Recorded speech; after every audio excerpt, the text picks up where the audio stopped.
আমার মা এমন একটা মানুষ, তাকে যদি সারাদিন রান্নাঘরে কুটুর কাটুর করে রান্না করতে বলো, এক একটা করে কতগুলো যে রান্না করবে তার হিসাব খুঁজে পাবে না।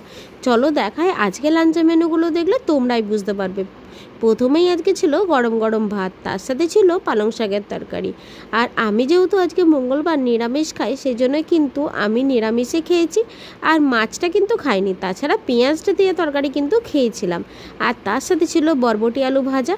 যেহেতু বোন কালকে কলকাতা চলে যাচ্ছে, তাই কিন্তু অনেক কিছুর আয়োজন করা হয়েছিল। আর তার সাথে ছিল পোস্ত বাটা।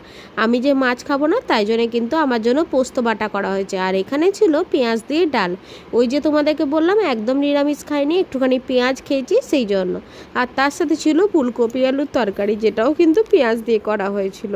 আর বোনের জন্য হয়েছিল চিংড়ি মাছ। বোন আর ছেলে দুজনাই কিন্তু চিংড়ি মাছ খেতে ভালোবাসে, তাই জন্য কষা কষা করে চিংড়ি মাছের তরকারি করা হয়েছিল, যেটা আলু দিয়ে। ওরা দুজনাই খেতে খুব ভালোবাসে।